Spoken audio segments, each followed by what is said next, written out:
All right, everybody, welcome back to Josh's Jabs. I'm hoping that you guys can see the screen okay. I'm hoping that you can see me okay. Playing around with the lighting and stuff in the room and just seeing what I can get footage-wise. Obviously, as time goes on, I'll make the necessary corrections to make sure the channel looks as good as possible for all of you guys viewing out there. Let's talk about the UFC Bantamweight title picture. I feel like this seems a little bit murky at the moment, but in reality, if you think through it and kind of work through some of the matchups, it becomes a little bit less murky. And that's primarily due to the fact that Mr. Rob Font just fought and beat Cody Garbrandt. Now, at this point, we were supposedly supposed to have Dillashaw and Sandhagen having been completed already. Unfortunately, TJ Dillashaw suffered a minor injury. They're set to go end of July now. Which is fine ultimately because the champion's still out. So first of all, let's talk about Cody Garbrandt, Rob Font. Cody wanted to stay busy. He had a flyweight title shot secured, but he didn't want to wait. He wanted to stay busy. He wanted to fight in the bantamweight division. He had a good fight with Rob Font. Very great performance from Font primarily. The jab was, completely underutilized tool in MMA, and Rob Font used it to perfection.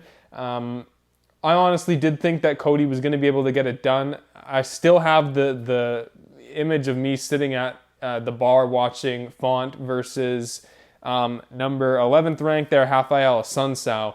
And Assunção just negated him with wrestling the whole time. And I still have that image in my head, even though Rob Font's obviously improved. He finished Moraes, I was extremely high on. I think he's still a great contender. He just needs to get his mojo back a little bit. But anyways, Rob Font beats Cody Garbrandt. Huge victory for him. He's ranked number 3 now.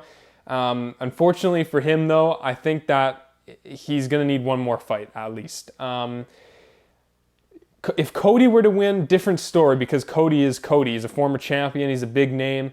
And he brings a lot of eyes to the sport. So I feel like if he won, it would have been a little bit of a murkier situation. But now that Font's won, he's established himself as a legitimate top contender. And I feel like he should fight the loser of the impending Sterling versus Peter Yan fight. That makes a whole lot of sense to fight the loser of that one.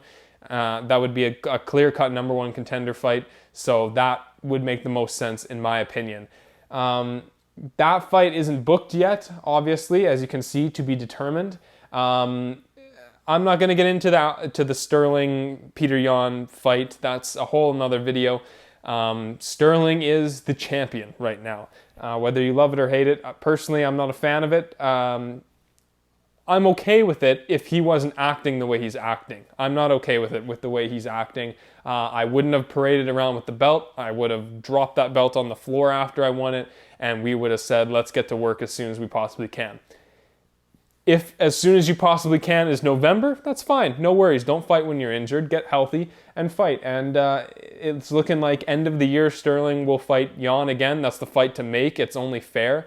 Again, I said I wasn't going to get into it. I don't think Peter Yan, it's a weird gray area where he didn't deliberately throw that knee to get disqualified, but he also didn't, like he threw the knee, but I don't think he knew what was going to happen when he did. And I don't think he tried to get away with a dirty move or anything like that. I just think that he threw it and he should have known better. But anyways, that's the fight to make for the belt.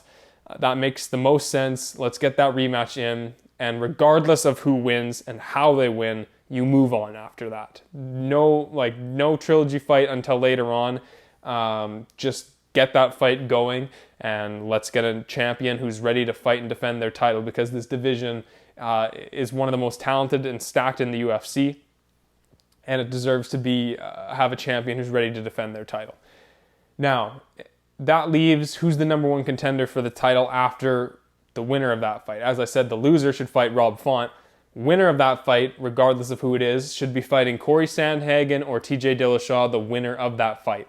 I think that makes the most sense to me.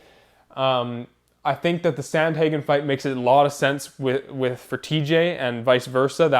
That is a fantastic matchmaking fight. Dillashaw obviously didn't lose his bantamweight title. He elected to relinquish it. Fair enough. Good on him.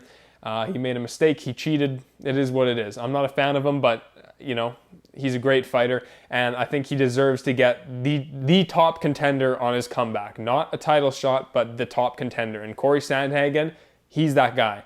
I didn't believe, again, I said I was really high on Marlon Moraes. I wasn't high on Corey Sandhagen. I thought after the Sterling fight, I was like, I really don't think that this guy's ready.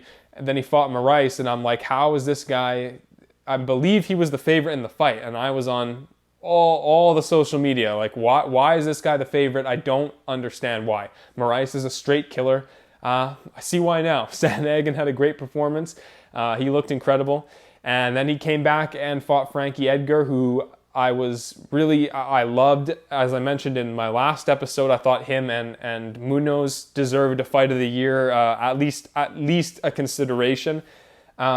And Corey Sandhagen comes in there and hits one of the most beautiful knees I've ever seen, and definitely probably the front runner for KO of the year still off the top of my head. I don't know if that will really be beat by a whole lot. It was really nasty. So he is a legit top contender, and him versus TJ Dillashaw is going to be a fantastic fight. I'm looking forward to it, and the winner of that should fight the winner of Sterling versus Jan, and that's it right now.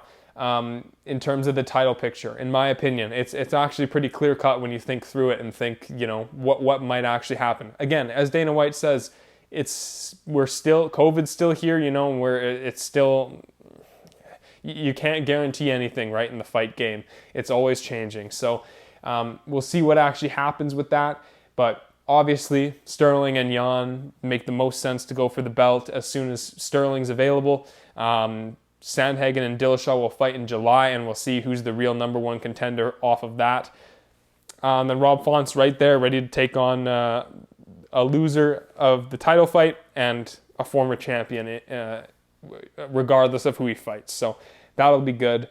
And then as for Cody Garbrandt, well, I would recommend to move down to flyweight to fight a top contender. UFC's given fighters title shots off of losses, especially after they promised them. Romero, Jose Aldo, these guys all come to mind who've gotten title shots off of losses in recent memory. So I wouldn't be surprised if Cody got a title shot at flyweight after Figueiredo beats Moreno this weekend, but we'll see what happens. This obviously that's a choice for him. But this division of bantamweight is nuts. It's so stacked, and it's such a great treat to watch all these fighters in here. So we'll see what happens in the title picture. But thank you guys all so much for joining me today. As always, subscribe if you want to see more content like this. Leave a comment down below. I love to talk to you, all you guys, all things martial arts. I'd be happy to have a conversation with you guys. So thank you so much for watching, and I'll see you guys in the next video.